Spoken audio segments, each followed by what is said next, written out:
Warrantless searches of America's phones and computer records are un-American and a threat to our civil liberties.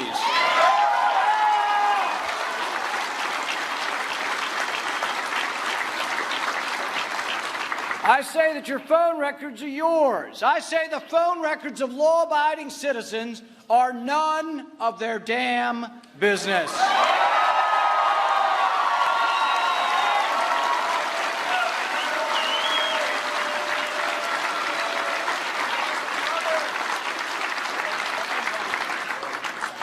Is this where we light up the phones?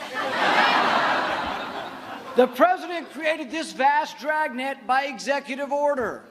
And as president, on day one, I will immediately end this unconstitutional surveillance. I will tell you that you know I'm a fan of Ted Cruz, but this is a speech that made me get up off the couch. I was cheering for this speech. I think this is one of the better speeches I've heard any politician give in a very long time. Even what people say is Rand Paul's weakest area, foreign policy, he took it straight on and tackled it. Watch. The enemy is radical Islam. You can't get around it.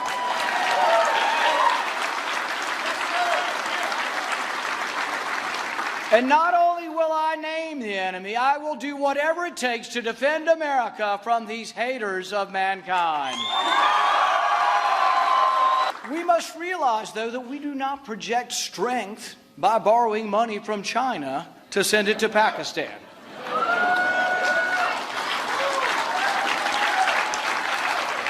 Let's quit building bridges in foreign countries and use that money to build some bridges here at home.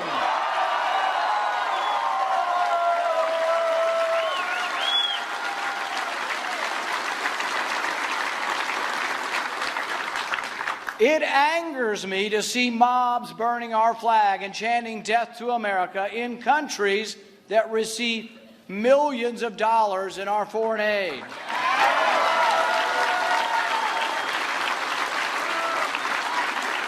I say it must end. I say not one penny more to these haters of America.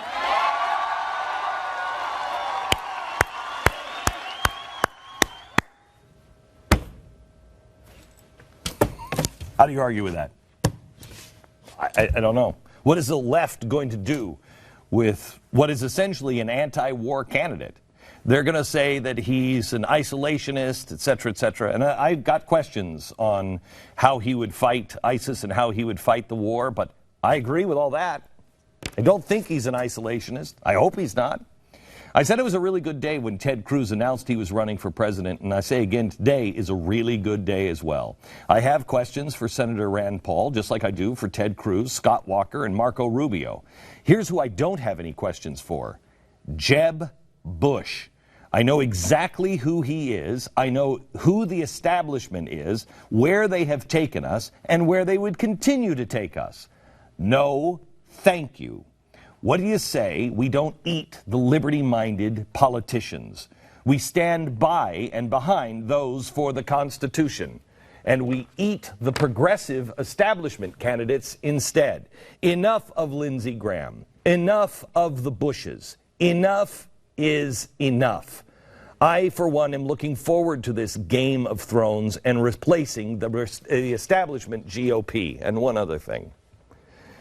I had a meeting today with all of the writers on TheBlaze to start outlaying our strategy for what our election coverage is going to be here at TheBlaze. And I said, we have to be the people that ask, why not? Why not? I don't really care if we're not on the plane with Jeb Bush. I don't really care. If he's the establishment, if he's the guy, go get your news someplace else. Because we're going to be talking about something else. Because I know exactly what will happen if that guy's elected. I'm not interested. I do want to be on the plane with Ted Cruz. I do want to be on the plane with Rand Paul. I do want to be on the plane with Marco Rubio. I do want to be on the plane with Scott Walker. Although I will tell you, something is not right with Scott Walker. And this, again, is just me. But something is not right with Scott Walker. Either he is avoiding me, he's avoiding this audience because he doesn't want to be seen with you, or his His staff is out of control, incompetent. We've been trying to get an interview with him for, almost 2 months. For some reason, we can't get a single interview with him.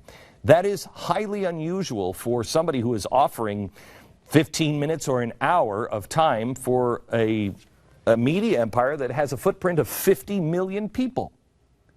Something's not right with Scott Walker. I don't know what it is. We'll follow the story. In the meantime, let's all stand together with those who will stand by the Constitution. Let's stand arm in arm. I'll take anybody who will defend the Constitution over yet another Bush or Chris Christie in office. Back in a minute.